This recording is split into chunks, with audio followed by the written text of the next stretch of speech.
Oleg and Alyona are on a date in the near future in the city of Moscow. During their conversation, Oleg describes himself as a soldier taking a 2-week break. The date is successful, and they decide to stay together the entire night. In the meantime, a plane is about to touch down in Paris when all of a sudden its lights go out, and everyone on board passes out. Soon, the entire world loses power, leaving only a small portion of Eastern Europe with light.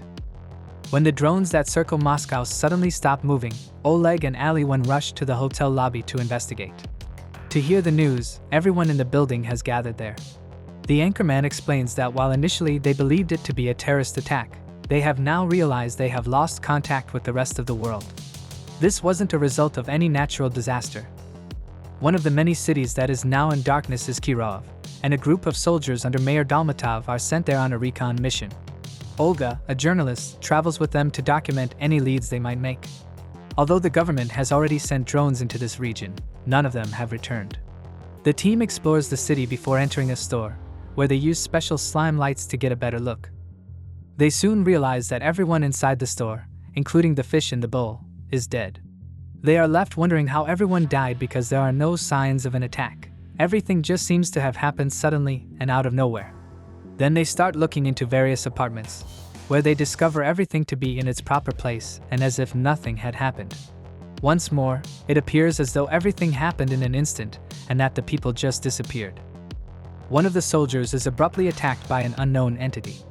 As the rest of the team rushes to aid him, the being grabs the soldier's weapon and flees through the window as soon as he notices them. The team fires right away, but the being flees as if unaffected by the gunfire. They ask the wounded soldier if he saw the face of his assailant on the way to their plane, but the darkness and the struggle made it impossible for him to see anything. After a month, the government tries to reassure the people who are still alive that more than 100 million Russians are dead. Religious organizations are assembling, though, as they believe the world is about to end. Yura, a common civilian, receives a letter asking him to enlist in the army in the meantime. Yura joins the army despite his pain at leaving his Alzheimer's-stricken mother behind, who he lives with. He observes the state of the world as he heads to the base because it only took a month for the streets to appear post-apocalyptic. Yura eventually joins Oleg's team after Dalmatov and Colonel Marina brief them on the current circumstances. The only places with electricity are in Moscow, parts of Belarus, Ukraine, and Finland, which are collectively referred to as the Circle of Life. Every city in darkness is regarded as being in quarantine. Endogenous neurotoxins, which are chemicals produced by the human body, were the cause of death in some cases when retcon teams returned with bodies. The new team's 2 tasks are to go deeper into the quarantine zone to gather resources because Moscow is running low and to find clues that will help scientists understand the cause of these neurotoxins. They must exercise caution because despite having tanks to protect them, many of the teams they have already sent have not returned. More volunteers show up as everyone is getting ready, and Oleg is surprised to see Alyona among them. An alarm warning of an impending attack suddenly sounds. The soldiers assemble at the base's border with the quarantine zone because it appears that a large enemy group is approaching from the nearby direction. When the base's power returns, Dalmatov starts firing flares to improve visibility. When the strange beings are close enough, the soldiers then start firing. Oleg loses consciousness as some of these creatures manage to enter the base and start attacking everyone they come across. Oleg awakens the following morning bearing the weight of a dead foe. Oleg can now see that the strange being was actually a sizable bear after Yura notices he's still alive and requests assistance moving the body. In fact, there are numerous bear corpses on the other side of the border, and no one knows why they acted in such a hostile manner. Olga is also present and is documenting everything for the news. When Oleg is brought to the hospital, he is shocked to learn that Alyona is a doctor. She tends to his wounds and gives him a kiss of consolation when he is in pain. In the meantime, Marina and Dalmatov talk about the Sensors, a group of people who are said to have acquired special abilities following the blackout. In contrast to popular belief, sensors can actually receive data in their minds similarly to how radios do, according to Marina. They haven't been able to understand the data or how this occurred, though. Sasha, who is being kept in a military hospital, is the strongest sensor. He has been having frequent nightmares about a mysterious bald man ever since the blackout. Genya, who claims to have been sent by a man named ID, is currently paying him a visit. The third wave will cause anyone still alive in the quarantine zone to attack them, he says, after the first two waves destroyed all electronics and biological organisms, and the second wave caused all electronics to self-destruct.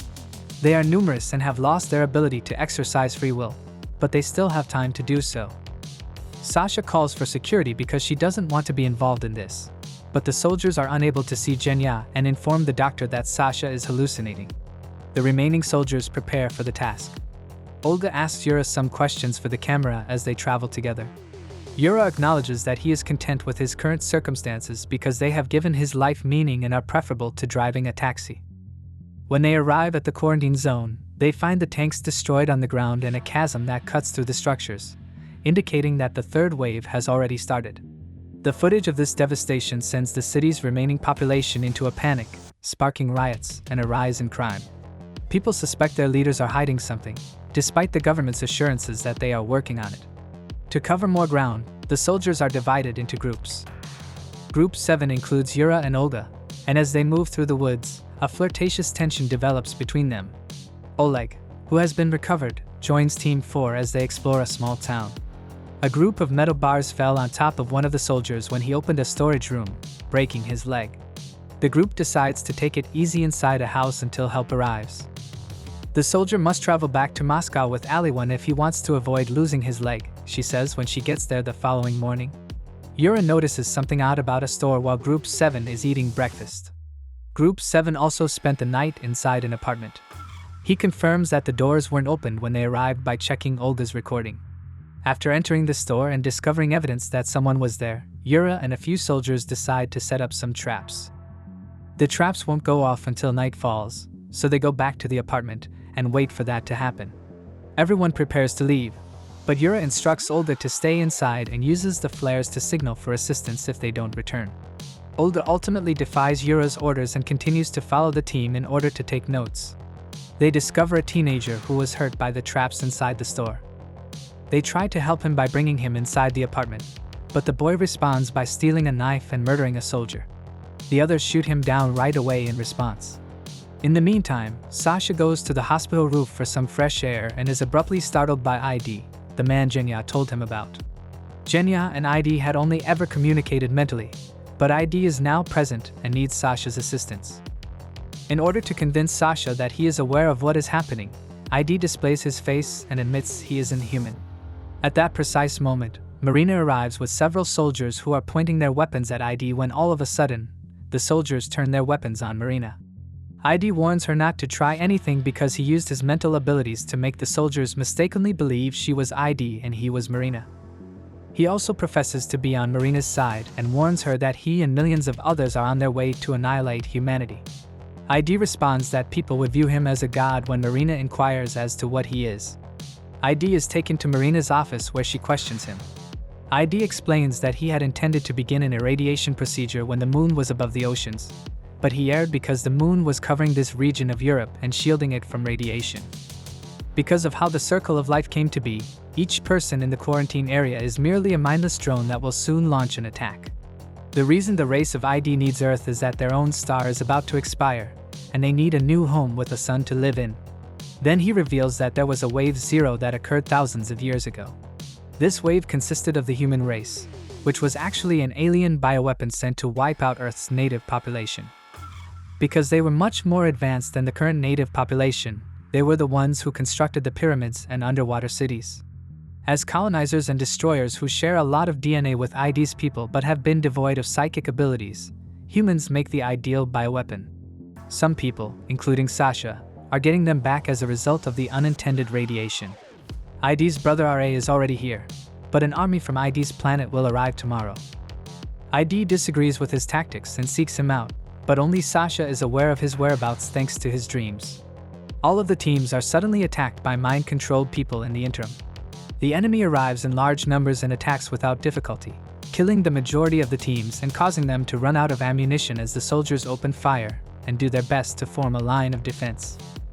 Yura asks Olga to fire the flare when the apartment they're hiding in blows up, but because most teams are acting in the same way, there aren't enough resources to assist everyone. The few members of Group 7 who are still alive will currently wait on a building's roof so they are safe from the attackers. A message informing Marina of the attack cuts off their conversation, and ID remarks that they are wasting their time. As Genya and Sasha fly to the base with the two of them, ID explains that he is immortal as long as no one chooses to kill him. When they arrive at the base, ID hypnotizes Sasha, who is able to draw a picture of Ra's location, a skyscraper in Kirov.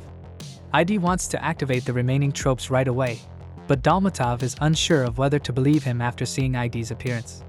As soon as a soldier announces that Moscow is also under attack, Marina persuades Dalmatov that ID is their only hope. Returning to Group 7, they make the decision to descend the structure in an effort to locate the teams that failed to send any flares. Yura kisses Olga to calm her down and gently lowers her because she is afraid to try. They come across a few civilians as they are walking through the streets and kill them without even speaking to them.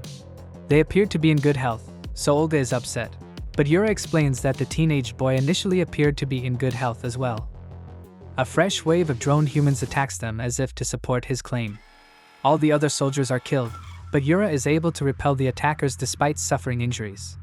They take care of Yura's wound and locate a car with gas and keys that they can use to flee as they run to hide inside a garage. Sasha admits at the base that he is afraid to leave because he is certain RA saw him in the vision, and ID agrees to let him stay behind for his safety. Sasha is missing when Dalmatov's team departs in the tanks, and Marina commands everyone to stop when she notices it. The base is suddenly attacked by a barrage of rockets, which cause it to explode. ID acknowledges that Marina is correct as she points a gun at him in a fit of rage. The team would have perished instead, and the war would not have been won if Sasha had been with them.